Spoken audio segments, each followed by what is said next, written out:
회의나 아니면 다른 일을 위해서 동경교회를 수차례 그렇게 방문을 했었습니다만 이렇게 강단에 서서 설교를 하는 것은 처음인 것 같습니다. 그래서 아마도 대부분의 여러분들이 저를 전혀 모르실 것 같아서 간단하게 요즘에는 PR 시대라 해서 자기 PR을 좀 하도록 하겠습니다. 저는 본래 한국 출신이고 한국에서는 어렸을 때는 장로교 통합측을 좀 다녔습니다. 그러다가 이제 목사가 된 것은 감리교에서 목사 안수를 받고, 그리고 그 이후에 1990년에 남미 파라과이라고 하는 나라로 선교사로 그렇게 파송을 받아서 나가서 한 7년 동안 사역을 했습니다. 한국 그 이민자와 그리고 이제 거기 원주민들을 함께 하는 그런 교회에서 사역을 했었습니다. 그리고 이제 다시 일본에 여기 이제 오게 된 것이 1997년에 일본에 오게 됐는데, 여기 와서 3년 동안은 아주 작은 가정교회, 개척교회를 섬겼습니다. 그리고 나서 2001년 2월 달에 제가 현재 사역하고 있는 오사카 북부교회에 청빙을 받아서 금년도 25년째 지금 목회를 하고 있습니다. 이렇게 부족한 사람이지만 초청해 주셔서 함께 말씀을 나누게 돼서 너무 반갑고 또 감사를 드립니다. 사실 동경교회가 제가 사실은 2019년부터 2021년도까지 우리 제일대한기독교회 총회장으로 좀 있었는데, 그때의 그 기억을 이제 되돌이키면 참 안타깝고 마음 아픈 그런 것들이 많이 있었고, 그래서 동경교회가 그동안에 많은 우여곡절을 가지고 있었던 그러한 상황은 있었습니다만, 그럼에도 불구하고 이렇게 성령 강림절을, 그 성령 강림 주일을 이렇게 맞이하면서 이렇게 부족한 사람을 초청해 주셔서 또 함께 예배를 드릴 수 있도록 인도하심을 먼저 하나님께 감사를 드리고, 또 여러분들께도 감사를 드리고, 그리고 이 동경교회 그리고 앞으로의 모든 성도님들의 미래가 하나님께서 주시는 참된 위로와 또한 평화 그리고 회복의 은혜가 넘쳐나기를 간절히 기원합니다. 다른 데 가면 이렇게 말을 해주면은 아멘을 크게 할 텐데, 여기는 왜 이렇게, 제가 일부 예배 때는 일본어라 아멘을 잘 안 하는구나 라고 생각해서 가만히 있었는데, 근데 여러분들이 제 말은 이해는 하시죠 지금? 그런데 이해는 하시는데 그냥 아무런 얼굴이 변화가 없는 걸 보면 하여튼 여러분들 다 잘 되라고 하는 말씀이니까 여러분들이 잘 되기를 기도합니다. 여러분들의 주보를 보니까 교회 표가 새 시대 새 교회 새 일꾼이에요. 그런데 새 시대 새 교회 새 일꾼이 되려면 여러분들이 열심히 노력한다고 되는 게 아니라, 여기는 하나님께서 성령을 통해서 여러분들을 새롭게 만들어 주셔야 됩니다. 그래야지 새로운 시대가 오는 것이고, 또 새로운 교회로 탈바꿈할 수 있는 것이고, 그리고 새로운 일꾼들이 많이 몰려들게 되어 있습니다. 초대교회 역사를 보거나 아니면 기독교 역사 2000년의 역사를 보면 교회들이 부흥하는 가장 커다란 비결이 뭐냐면, 자기네들끼리 열심히 노력한다고 해서 되는 것이 아니라 성령께서 함께하는 교회냐, 그렇지 않으면 내가 중심이 되는 교회냐, 사람이 중심이 되고 내가 중심이 되면 교회는 항상 문제가 생기게 되어 있습니다. 그런데 성령이 중심이 되고 하나님이 중심이 된다고 한다면 우리들은 바로 그 성령에 의해서 우리가 쓰임받는 종들이기 때문에 우리는 그 역할만을 하면 되는 거예요. 교회를 왜 다니고 신앙생활을 왜 합니까? 바로 우리가 하나님의 인정함을 받고 칭찬받고 구원받고 축복받는, 그것 아닙니까? 그렇게 되기를 원한다고 한다면 내 생각으로 살아가서는 안 되고 주님의 생각대로 살고 성령의 인도하심에 따라서 살아야 된다는 겁니다.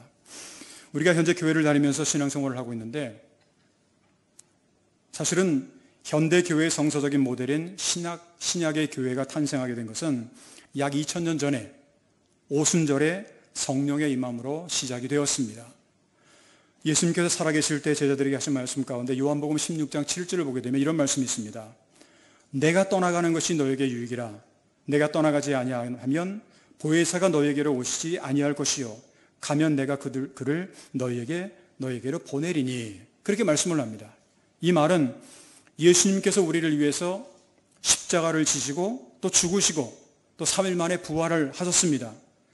부활 후에 40일 동안은 이 세상에서 머무르셔서 여러 사람들에게 부활의 증인 나타나셨습니다.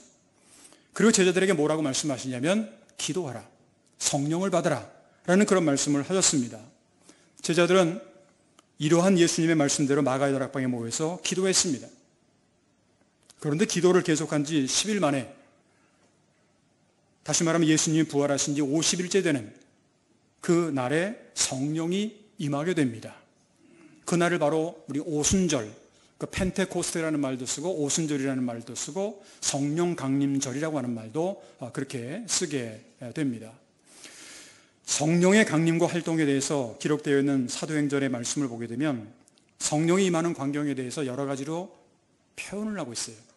그 표현의 내용이 사도행전 2장 1절로부터 4절을 보게 되면 오순절 날의 이름에 그들이 다 같이 한 곳에 모였더니 호련히 하늘로부터 급하고 강한 바람 같은 소리가 있어 그들이 앉은 온 집에 가득하며 마치 불의 혀처럼 갈라지는 것들이 그들에게 보여 각 사람 위에 하나씩 임하여 있더니 그들이 다 성령의 충만함을 받고 성령이 말하게 하심을 따라 다른 언어들로 말하기를 시작하니라. 그렇게 말씀이 기록되어 있습니다. 이 말씀에 의하면 초대교회 당시에 성령이 강림하는 그런 모습이 몇 가지로 이렇게 표현이 되어 있는데, 첫 번째가 뭐냐면 하늘로부터 급하고 강한 바람이 임했다라고 하는 그런 말씀입니다. 여러분들이 잘 아시는 것처럼 바람은 보이지는 않아요. 그런데 소리 때문에 시흥시흥 하는 바람을 우리가 느낄 수가 있습니다. 초대교회에 성령이 임하는데 마치 급하고 강한 바람처럼 임하였다고 그렇게 표현을 하고 있습니다. 두 번째로는 성령은 불의 혀처럼 임했다, 그렇게 표현을 하고 있습니다. 성령은 영이기 때문에 인간의 눈으로는 보이질 않아요. 그런데 불의 혀처럼, 다시 말하면 불꽃 같은 모습으로 임하였다라고 그렇게 성경은 기록을 하고 있습니다. 쉽게 말하면 사람의 눈에 보일 정도로, 정말은 보이진 않지만 보일 정도로 불덩이가 그들에게 임했다라고 하는, 근데 그런 표현을 우리가 이 성경을 통해서 알 수가 있고, 또 세 번째로는 그로 인해서 모인 사람들이 다른 언어, 즉 방언을 말했다 하는 그런 이야기를 합니다. 성령이 임한 증거가 나타났는데 그것이 방언으로 나타났다. 사도행전 2장 5절 이하를 보게 되면 그때 천하 각국으로부터 와서 예루살렘에 머물렀다. 천하 각국이라면 여러 나라 사람으로 여러 곳에서 와가지고 예루살렘에 머물렀다 라고 그렇게 되어 있는데, 구체적으로 말하면 학자들에 의하면 14개의 나라에서 120명이 모였다, 그렇게 이야기를 합니다. 그런데 성령이 임하자 그들은 방언을 하기 시작을 합니다. 그 말은 언어가 하나로, 영적인 언어로 통일되었다라는 얘기입니다. 다 언어가 다 다르지만 그러나 영적인 언어로 하나가 되었다라는 거예요. 이것이 바로 오순절에 임한 성령의 모습이었습니다. 이러한 모습을 보았던 다른 사람들의 눈에는 그들의 모습이 마치 술에 취한 사람처럼 그렇게 보였던 겁니다. 그런데 여기서 중요한 것은 뭐냐? 그동안에는 박해를 두려워했어요. 고난을 두려워했어요. 그래서 숨어서 신앙생활을 했던 사람들이 성령을 체험한 이후에는 더 이상 유대 당국자를 두려워하지 않고 담대히 복음을 전했다라고 하는 겁니다. 다시 말하면 제자들이 복음을 전했을 때 여러분들이 잘 아시는 것처럼 때로는 3,000명이, 때로는 5,000명이 회개하고 세례를 받은 역사가 나타났다라고 하는 거예요. 더 나아가서 수를 셀 수 없는 수많은 사람들이 주님께 돌아오는 놀라운 역사가 나타난 겁니다. 여러분들이 잘 아시는 대로 2000년의 기독교 역사 가운데 하나님께서는 성령을 통해서 교회를 부흥시켜 주시고 성도들에게 능력을 주시며 하나님의 영광을 위해 살도록 인도해 주셨습니다. 이와 같이 성령은 우리 인간이, 저나 여러분들이 상상치도 못한 그런 놀라운 하나님의 그 능력과 지혜를 허락해 주신다라고 하는 겁니다. 따라서 오늘 우리가 함께 읽은 성령 본문에 보게 되면 예수님께 제자들에게 성령을 받으라고 말씀을 하세요. 성령을 받으라. 오늘 성경 본문 21절, 22절을 보게 되면 예수께서 또 이르시되 너희에게 평강이 있을지어다. 아버지께서 나를 보내신 것 같이 나도 너희를 보내노라. 이 말씀을 하시고 그들을 향하여 숨을 내쉬며 이르시되 성령을 받으라.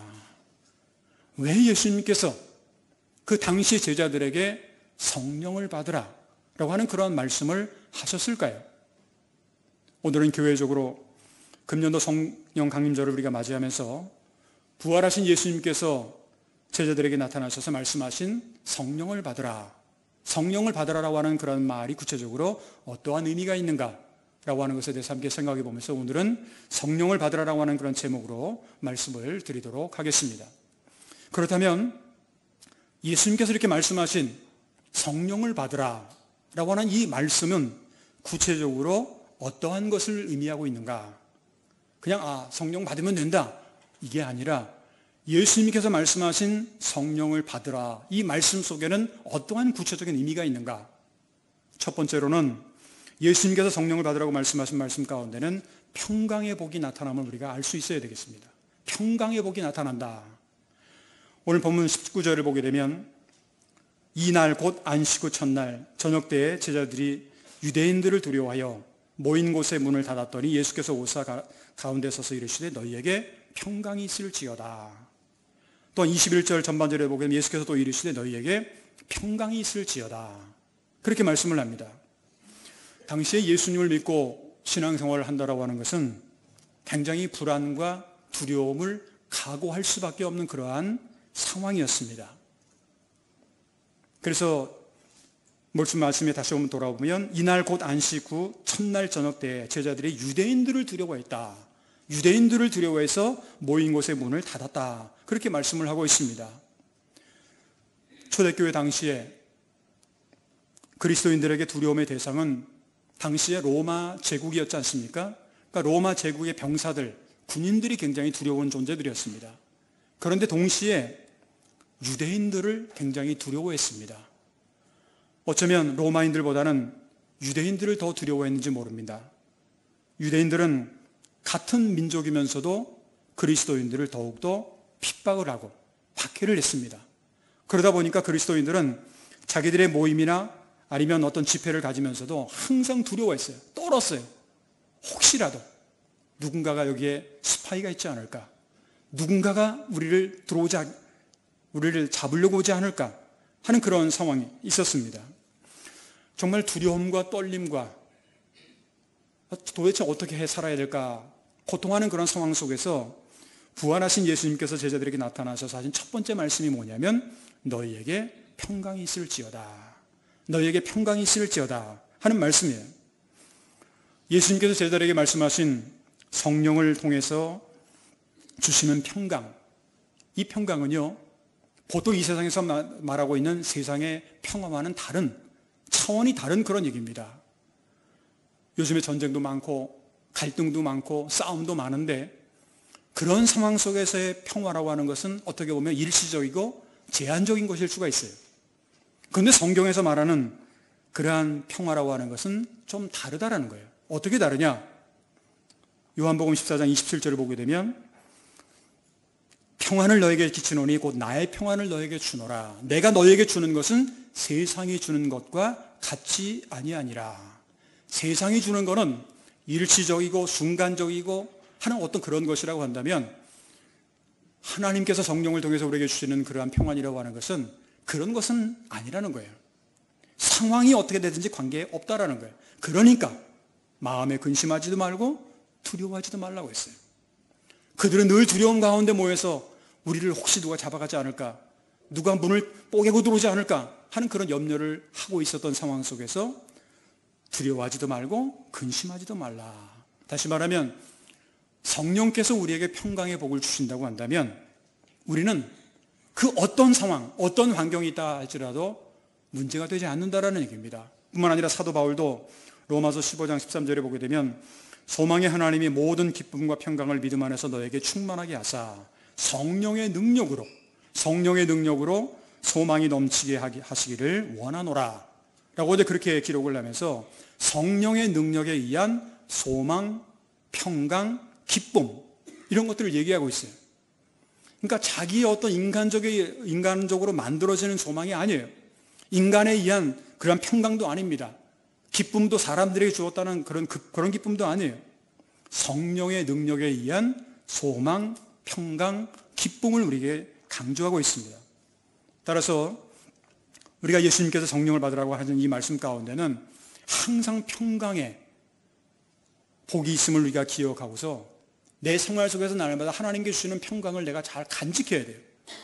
세상이 어떻고 사회가 어떻고 환경이 어떻고 그건 중요한 게 아니에요. 내 마음이 평안하면 아무런 문제가 없는 거예요. 그렇지 않습니까? 세상이 뭐라고 해도 내 가족이 평안하면, 내 교회가 평안하면, 내 사업장이 평안하면 그건 되는 거지 않습니까? 그러니까 그런 평안을 하나님께서 우리에게 주신다라는 거예요. 그러니까 성령을 받으라라는 이 말씀의 의미는 첫 번째가 평강을, 복을 주신다라는 거예요. 두 번째로 성령을 받으라고 말씀하신 것은 성령을 우리에게 선물로 주신다라는 거예요. 오늘 본문 22절을 보게 되면 이 말씀을 하시고 그들을 향하사 숨을 내쉬며 이르시되 성령을 받으라. 예수님께서 이런 말씀을 하시면서 성령을 주시지도 않을 거면서 성령을 받으라 이렇게 예수님께서 말씀하실 리는 없다라는 거죠. 이 말씀은 줄 테니까 받으라는 거예요. 줄 테니까 받으라는 거예요. 우리 인간은 누구나 다 이 세상에서 불안하고 두려움을 가지고 살아가는 존재입니다. 왜 우리가 불안하고 두려워할까요? 그것은 기본적으로 우리 인간은 날마다 죄를 범하는 존재이기 때문에 그래요. 죄를 짓는 존재이기 때문에 그렇습니다. 다시 말하면 죄라고 하는 것은 항상 불안과 두려움을 가져다 줘요. 죄를 짓고 나면은요, 이거 들키지 않을까? 이거 어떡하지? 하는 어떤 불안과 두려움을 늘 갖게 돼 있어요. 오늘 성경 말씀 23절을 보게 되면 너희가 누구의 죄든지 사하면 사하여질 것이요 누구의 죄든지 그대로 두면 그대로 있으리라 하시니라. 그렇게 기록이 되어 있습니다. 이 말은 우리의 죄가 그대로 있으면 죄가 항상 두렵고 불안한 존재가 될 수밖에 없다라는 거예요. 항상 우리 두려워요. 세상에 살아가면서 얼마나 많은 죄를 짓습니까? 아침에 일어나서부터 저녁에 이르기까지 잠잘 때까지 얼마나 많은 죄를 져요. 알게 지은 죄, 모르게 지은 죄 얼마나 많이 있습니까? 그러다 보니까 늘 불안한 거예요. 그러다 보니까 늘 두려운 거예요. 그런데요, 우리가 성령을 받게 되면 성령의 역사를 통해서 우리의 죄가 용서함을 받는다라는 거예요. 사도행전 2장 37절 이하를 보게 되면 사도 베드로가 죄의 문제로 고민하고 있는 수많은 사람들에게 회개함으로 죄 용서를 받으면 성령을 선물로 받을 수가 있다라고 말씀을 합니다. 사도행전 2장 38절 베드로가 이르되 너희가 회개하여 각각 예수 그리스도의 이름으로 세례를 받고 죄 사함을 받으라. 그리하면 성령을 선물로 받으리니. 여러분들은 왜 오늘 이 자리에 앉아 계십니까? 여기서 우리가 중요한 것이 뭐냐면 성령을 선물로 받았잖아요. 그렇다고 한다면 우리의 죄를 날마다 고백을 해야 돼요. 왜? 늘 우리는 죄를 지을 수밖에 없는 존재니까. 죄를 회개함과 더불어 죄 사함의 과정을 우리는 늘 경험을 해야 된다는 거예요. 그럼에도 불구하고 우리는 죄를 지어요. 유명한 마틴 루터가 우리 성도들을 향해서 뭐라고 얘기를 했냐면 용서받은 죄인이라고 썼어요. 용서받은 죄인이다. 다 죄를 져요. 어떻게 보면 예수 믿는 사람은 더 많이 죄를 줄 수도 있어요. 근데 중요한 건 뭐냐? 그 죄가 용서받았으면 문제가 안 되는 거예요. 아무리 작은 죄라도 용서받지 않았다고 한다면 문제가 된다라는 겁니다. 여러분들이 매 주일마다 교회에 와서 신앙생활을 하면서 이 사죄의 은총을 체험한다라고 하는 거는요, 여러분들의 모든 무거운 짐들이, 모든 죄의 짐들이 다 씻어진다라는 거예요. 그럼 얼마나 우리는 행복한 사람입니까? 그 죄, 어떤 사람은요, 그 무거운 짐을 가지고 왔다가 다시 더 많이 가져가는 사람이 있어요. 그건 참 불행한 사람입니다. 교회에 나와서 씻고 가야지, 내려놓고 가야지. 수고하고 무거운 짐진 자들아 다 내게로 오라. 내가 너희를 쉬게 하리라고 해주셨는데 왜 그 쉼을 갖다가 오히려 더 커다란 짐을 만들어 가냐 이 얘기입니다. 또 우리가 예수님을 믿어서 성도가 되는 것은요, 회개의 과정을 통해서 용서받고 하나님의 자녀가 되면 우리에게는 하나님의 나라라고 하는 것이 선물로 주어지게 됩니다. 보통 천국이라고 하는 말도 쓰고 하나님의 나라라고 하는 말도 쓰죠. 하나님의 나라가 도대체 뭘까요? 보통 일본에서 이렇게 생활하다 보면 뭐 죽으면 다 천국 간다라는 얘기를 많이 하더라고요. 근데 진짜 그럴까? 그들이 말하는 천국이 뭘까? 그리고 우리 그리스도인들이 말하는 천국이 도대체 뭘까? 하는 것을 생각해 본다고 한다면 적어도 우리 신앙인들이 말하고 있는 이 하나님의 나라 천국이라고 하는 것은요, 성령을 통해서 우리에게 주시는 하나님의 선물이라고 하는 것을 우리가 알 수가 있습니다. 사도 바울이 이런 표현을 했어요. 로마서 14장 17절을 보게 되면 하나님의 나라는 먹는 것과 마시는 것이 아니요. 이 세상에서는 먹는 것 마시는 것이 있으면 참 좋잖아요. 그런데 그것이 아니라 오직 성령 안에 있는 의와 평강과 희락, 기쁨이라는 거예요. 이 세 가지가 하나님의 나라의 중요한 내용이라는 겁니다. 여기서 말씀하고 있는 것은 의와 평강과 희락이라고 하는 것은 내가 열심히 노력을 해서 얻을 수 있는 거냐? 엄밀하게 말하면 그렇지가 않습니다. 이것은 우리가 하나님을 믿고 성령을 받은 자에게 주시는 하나님의 선물이라고 하는 것을 우리가 알 수 있어야만 합니다. 그렇기 때문에 예수님께서 성령을 받으라고 말씀하신 말씀 속에는 참 좋은 선물이 있다는 거예요. 그 좋은 선물을 우리가 받아야 되고 그 받은 선물을 우리가 잘 간직해야 되고 그래서 날마다 우리는 성령의 인도하심을 받는 생활을 해 나가야 된다고 하는 것, 이것이 바로 오늘 성경에서 말씀하고 있는 두 번째 성령을 받으라고 하는 그러한 말씀의 내용입니다. 세 번째 마지막으로, 그렇다면 성령을 받은 우리 성도들은 어떻게 살아야 되느냐? 성령의 사람답게, 성령의 사람답다라는 말은 다른 말로 표현하면 성령의 인도하심을 따라 살아야 돼요. 많은 사람들이 교회를 나오고 신앙생활을 한다고 하지만 자기 마음대로 살아요. 그러면 맨날 고생하고 힘들고 어려워요. 불안하고 초조하고 답답해요. 그런데 성령의 인도하심을 따라 산다라고 하는 것은 나의 모든 생활을 그분께 맡기는 것 아닙니까? 그러니까 맡긴다라고 하는 것은 내 마음은 내가 아니라 그리스도께서 내 마음을 사로잡는 거예요. 그러니까 내 안에 그리스도께서 사로잡아 계시다고 한다면 나는 걱정할 필요가 없어요. 왜? 그분이 나와 함께 하시고 그분이 나를 도우시고 그분이 나를 인도하시는데 우리가 무엇을 걱정합니까? 오늘 성경 말씀 21절 후반절에 아버지께서 나를 보내신 것 같이 나도 너희를 보내노라 라고 하는 그런 말씀인데, 왜 아버지께서 나를 보내신 것 같이, 그러니까 예수님께서 이 땅에 오셨다라고 하는 것은 뭔가 이유가 있어서 오셨지 않습니까? 목적이 있어요. 사명이 있어요. 그렇게 나를 보내셨던 것처럼 나도 너희를 보내노라. 그렇다고 한다면 우리도 성령을 받은 사람이라고 한다면 우리도 하나님께서 우리를 이 세상으로 보내시는 것 아닙니까? 이 세상으로 보낸다고 한다면 그럼 우리가 어떻게 살아야 되는가? 세상에 나가서 산상수훈에 의하면 예수님께서는 빛과 소금이 되라고 하는데 과연 우리의 삶이 이 세상에 나가서 빛과 소금이 되고 있는가? 정말 성령의 사람으로 살아가는, 어떻게 살아가는 것이 성령의 사람답게 성령의 인도하심을 따라 살아가는 건가? 잠깐 몇 가지로 말씀드린다면, 먼저 하나님의 자녀답게 살아야 해요. 하나님의 자녀답게 살아야 된다. 로마서 8장 16절을 보게 되면 성령이 친히 우리의 영과 더불어 우리가 하나님의 자녀인 것을 증언하시나니, 그렇게 표현하고 있죠. 성령이 친히 우리의 영과 더불어 우리가 하나님의 자녀인 것을 증언한다. 다시 말하면 우리가 성령의 사람답게 살기 위해서는 적어도 이 세상에서 인간의 종이나 아니면 죄의 종이나 이런 것으로가 아니라 하나님의 자녀답게 살아야 된다는 거예요. 하나님의 자녀답게 살아간다고 하는 것, 이것이 바로 성령의 인도하심, 성령을 받은 사람처럼 살아가는 거예요. 두 번째로는 항상 성령을 통해서 가르쳐주시는 주의 말씀을 깨닫고 말씀에 순종하는 생활을 해야 됩니다. 교회 나오면 이렇게 설교 듣잖아요. 말씀을 들으면 그렇다, 그렇지, 맞아, 그래야 되겠다. 그 교회만 딱 나가게 되면 무슨 말을 들었는지 하나도 기억이 안 나요.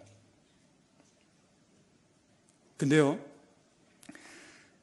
요한복음 14장 26절을 보게 되면요, 보혜사 곧 아버지께서 내 이름으로 보내실 성령, 그가 너에게 모든 것을 가르치고 내가 너에게 말한 모든 것을 생각나게 하시니라.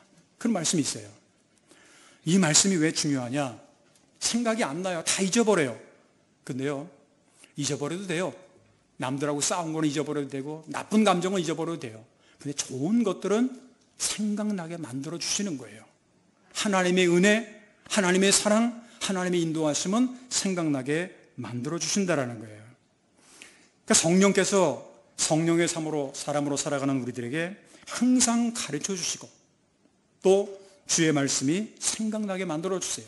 내가 뭔가 잘못할 때도 성경이 이렇게 말씀하고 있는데, 하나님이 이렇게 인도하고 있는데 왜 내가 이거 하면 안 되겠지? 항상 말씀이 우리를 인도하시고 우리를 가르쳐 주신다는 거예요. 그러니까 우리가 성령을 받고 성령의 사람이 되기 위해서는 성령이 가르쳐 주시고 인도하는 대로 우리는 생활해야 된다는 것. 이것이 바로 성령을 받은 사람처럼 살아가는 거예요. 세 번째로는요, 성령을 받은 사람은 이 세상의 힘이 아니라 세상을 이기신 주님의 능력을 따라서 승리하는 생활을 해야 된다는 겁니다. 요한복음 16장 33절을 보게 되면, 이것을 너에게 이르는 것은 너희로 내 안에서 평안을 누리게 하려 함이라. 세상에서는 너희가 환난을 당하나 담대하라. 내가 세상을 이기었노라. 이 세상에 살아가면서 환난이나 고통이나 어려움이나 슬픔이 없는 사람 있습니까? 그러니까 누구나 다 이 세상에서는 환난을 당하고 슬픔을 당하고 고난을 당해요. 근데 그것으로 끝나버린다고 한다면 인생은 참 비참한 겁니다. 그런데 성령께서 우리에게 인도하시는 것은 뭐냐면, 너희가 환난을 당하지만 담대하라는 거예요. 왜? 내가 세상을 이겼기 때문에. 내가 세상을 이겼다고 한다면, 그 성령을 보내주신 예수님께서 세상을 이겼다고 한다면 우리들도 이 세상을 이길 수가 있다라고 하는 겁니다. 내 힘으로는 불가능해요. 그러나 성령의 힘으로는 그것이 가능하다는 겁니다. 사랑하는 동영교회 성도 여러분, 하나님께서 우리에게 주신 최고의 선물은 이 세상의 고난과 어려움 가운데서 우리를 구원해 주시는 구원자 예수님이 이 세상에 우리에게 최고의 주신 선물입니다. 그리고 예수님께서 하늘로 승천을 하시면서 우리에게 주신 최고의 선물은 바로 성령인 겁니다. 우리가 이 세상에서 주님을 따라 승리하는 인생을 살아가기 위해서는요, 오늘 주님께서 제자들에게 하신 말씀처럼 성령을 받으라, 성령을 받으라. 아주 짧은 간단한 말같이 보여질지 모르지만 이 말씀 속에는 굉장히 중요한 깊은 의미가 이 말씀 가운데 포함되어 있다는 사실을 꼭 기억을 하시길 바랍니다. 간절히 바라기는 오늘 금년도 성령 강림절을 우리가 맞이하면서 오늘 주님께서 하셨던 말씀이 이 말씀처럼 우리 동경교회 모든 성도들, 그리고 동경교회의 미래가, 그리고 날마다 성령을 받고 그리고 성령이 충만한 성령의 사람이 되어서 아무리 힘들고 장애물이 많고 험한 세상일지라도 날마다 성령이 주시는, 하나님께서 예수 그리스도를 통해 주시는 그러한 믿음으로 승리하는 그러한 저와 여러분들의 앞으로의 신앙생활이 되시기를 주님의 이름으로 축원합니다. 기도하겠습니다. 사랑과 은혜가 풍성하신 거룩하신 하나님 아버지, 오늘 금년도 성령 강림절을 맞이하게 하시고 몸된 교회에 나와서 하나님 앞에 예배를 드릴 수 있도록 인도하신 그 은혜를 진심으로 감사를 드립니다. 오늘 주신 말씀을 통해서 예수님께서 제자들에게 성령을 받으라, 왜 이런 말씀을 하셨을까?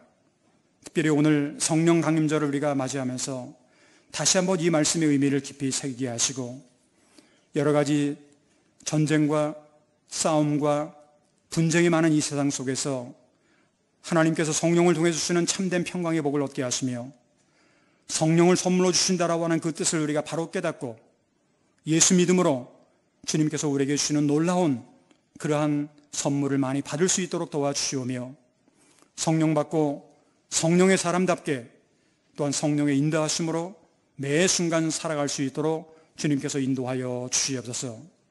동경교회가 그동안 여러 가지 많은 우여곡절이 있었습니다. 남에게 말할 수 없는 고민과 아픔과 상처도 있습니다. 하나님께서 귀한 교회를 117년 동안 인도하신 그 은혜를 진심으로 감사를 드리오며, 이 어려움 많은 고통 속에 있었던 이 교회가 다시금 인간의 힘으로, 사람의 힘으로가 아니라 성령으로 말미암아 무너진 성을 다시금 구축할 수 있는 그런 교회가 될 수 있도록 인도하여 주시옵시고, 마지막 시대에 정말 이 동경 지역뿐만 아니라 일본 전 지역에, 전 세계를 향해서 복음의 증인의 역할을 잘 감당할 수 있는 교회가 될 수 있도록 주님께서 인도하여 주시옵소서. 동경교회가 우리 제일대한기독교의 어머니 교회로서의 모범을 보게 하시며 또 앞으로 일어나 복음의 빛을 발하는 그러한 교회가 될 수 있도록 인도하여 주시옵소서. 성도들 가운데는 영육간의 질고로 동당하는 성도들, 여러 가지 근심과 걱정과 아픔과 남에게는 말할 수 없는 고민을 가지고 살아가는 성도들, 여러 성도들이 있습니다.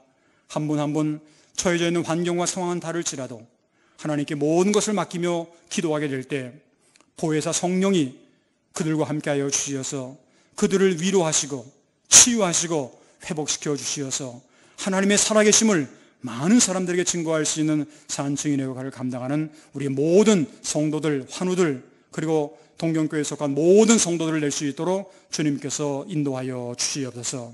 앞으로 일주일 동안 살아갈 때에도 우리에게 어떤 일이 일어날지 모르지만 불안과 두려움에 떠는 인생이 아니라 늘 믿음을 가지고 담대하게 승리할 수 있는 우리 모든 성도들 되도록, 그리고 동경교회의 미래가 될 수 있도록 주님께서 인도하실 줄 믿사옵고 감사하며 주 예수 그리스도의 이름으로 간절히 축복하며 기도하옵나이다.